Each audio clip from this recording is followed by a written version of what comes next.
This video is brought to you by Paperlike, the screen protector that makes drawing or writing on an iPad feel just like paper. Check out the link in the description to learn more. What is up guys, Karma Medic here and welcome back to another dose. If you're new to the channel, hi, my name is Nasser and I'm now a third year medical student studying at King's College London. And every day, whether I'm at university taking down lecture notes or I'm on clinical placement in the hospital writing down interesting things that I see on ward rounds, I'm using my iPad to take notes every single day. It's absolutely changed my life as a student and has been the single most valuable investment that I've made. I'm a huge fan of students using digital or electronic note-taking methods, and in this video I want to show you exactly why. If you are a student using the iPad Pro, I'd love to hear from you in the comments about how you use it in your day-to-day and what it's helped improve in your life. So as a medical student, I spend hundreds of hours sitting at my desk learning all kinds of different things about the human body, and so as you can imagine, I accumulate tons and tons of notes. Here are a couple of examples of what my notes look like. Tend to look something like this with pictures that I've taken from the lecture slide. Also have my subtitles here, and then everything underneath is sort of the information relevant to that subtitle. I use all kinds of different colors and note-taking techniques to help me remember things. I actually have a whole video on that. You guys can check it out over here. But over time, before I switched to the iPad, I accumulated so many different papers. You know what? Let me just show you.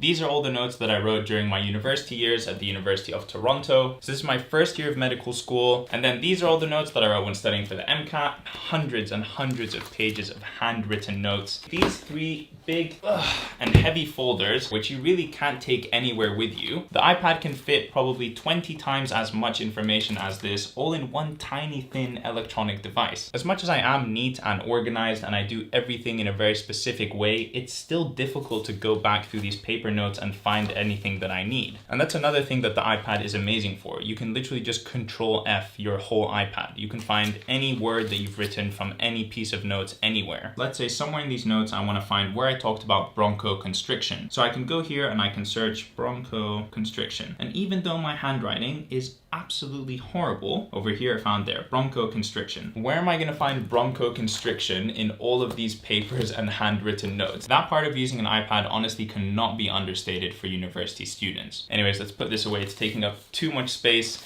and it's heavy. It's so light you barely even notice it when it's in your bag, and it literally carries 10 times the amount of information that I could put in physical space. All the pens and papers that I used to carry around with me has been simply replaced by this one Apple Pencil. All the colors, thicknesses, highlighters, and pens that I could possibly want at my fingertips in just 1 second. It's just this one simple, extremely thin and light device. Another amazing feature about the iPad is that you can use it as a second screen with your MacBook. With the new iOS and macOS updates, they've made this very, very simple using an application called Sidecar. You just click this one button and it will immediately make your iPad a second screen. I honestly cannot overstate how valuable having a big screen has been for me. It improves my productivity and my efficiency so much. You can have the essay that you're writing open on one screen and then all of the internet research that you're doing on the other. Now I decided to go with the 12.9-inch version of the iPad Pro, and that's because I wanted more screen real estate for when I'm multitasking, you know, having two different apps open at the same time. It's definitely valuable to have more screen real estate in order to write. So the amazing thing about the iPad is, for example, let's take my lectures on cardiovascular disease.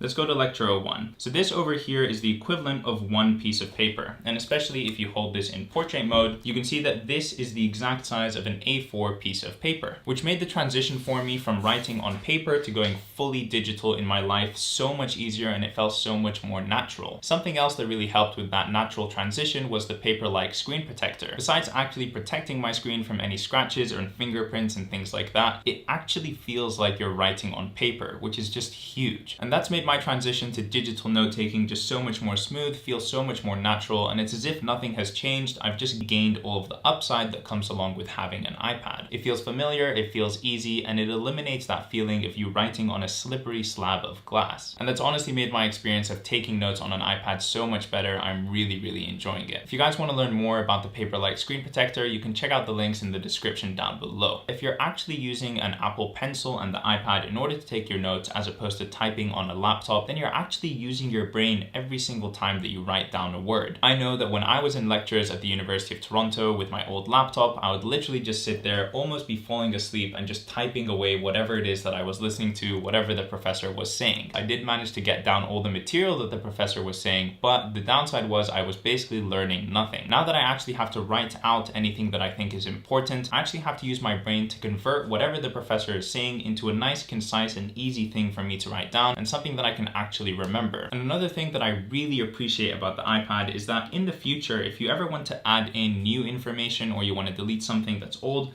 it's just so simple. You can move things around, manipulate things, and just add in new info, which is something that I really hated not being able to do on my paper notes. If I ever had to add something or I forgot something and I now need to just squeeze it in, it was always such a big thing because I was ruining my very neat organization and having to move things around. So this is just a very big point for me. Now we can't talk about the iPad without talking about the apps. So obviously not only do you get this device that's amazing for taking your notes, organizing everything in your life, but you also have the App Store. Now as a medical student, one of the apps that I use the most is C3D for Anatomy, which is an anatomy app that allows you to see the human body in 3D. You can manipulate the body, zoom in, click on different bones, objects, and structures, and learn more about them, and it's just an incredibly useful app. On top of that, obviously there's millions of other apps. I use Quizlet for my flashcards, I use Geeky Medics in order to prepare for my objectively structured clinical exams or OSCEs. You know, there's all kinds of apps that you can use in order to help you study, in order to improve your efficiency while studying. It's not just something that you use to write on and take notes. It has a lot of other benefits as well. Now, one of the biggest advantages of having an iPad is simply the organization and decluttering ability that it grants you. So for example, in this note-taking app called Notability, over here on the left, I have all kinds of different dividers, and within them, all kinds of different subjects. As you can see, they're neatly organized by color. And let's open one of them, let's say supporting life. Within supporting life, I have all of these different subjects, and each one of these is going to have its own set of lectures, case-based discussions, workshops, etc. And within each of those, you guys can see the notes that I've taken. Lecture 2, pleural diseases. Scroll down a bit more, lecture 3, hypersensitivity and asthma. And as you can see, for every single one of these lectures, there's just, look at how much information I can put here. And just the style, the organization, and everything, it's just amazing. Another thing with the iPad is you literally have no papers ever. Any document or handout I'm given in my tutorials, I literally take a photo of, send to my iPad, and import directly into Notability. That way I never lose papers, I never crumple papers, and it's literally all in this one little thin device. I mean, I can't say this enough. And then with travel, if you ever want to go on holiday or go home to visit your family, but you have to keep up with a bit of studying, you know, memorizing some flashcards or going over a couple of lectures,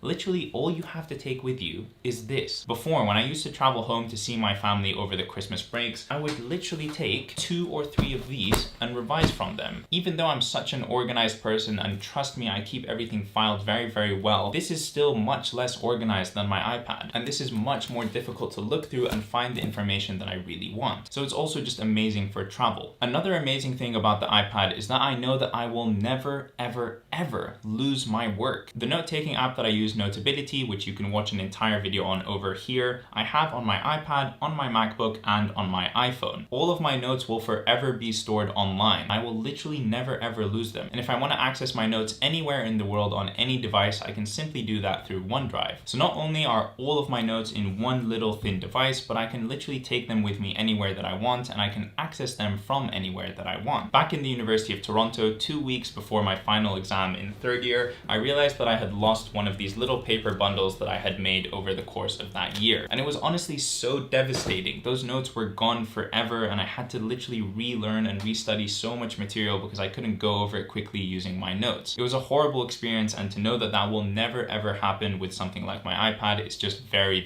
reassuring. And the last thing that I want to say is that the base model of these iPads, the 64GB Wi-Fi version, is honestly enough in my opinion. You don't need data everywhere you go. Wi-Fi is pretty much everywhere, and you can almost always connect to it as a student. And then if you use your iPad mostly for studying, you know, you're not downloading Netflix movies or shows or anything like that, then 64GB is honestly probably going to be enough. And alright guys, I think that pretty much wraps up this video. I hope you've gotten a better idea of how it is that I use my iPad at school and why it is such an important purchase for me and how it's helped me improve my life as a student. If you enjoyed this video, don't forget to leave a like on it and leave me a comment down below as well, letting me know what you thought. Subscribe to see more content like this from me in the future, and I will see you in the next one.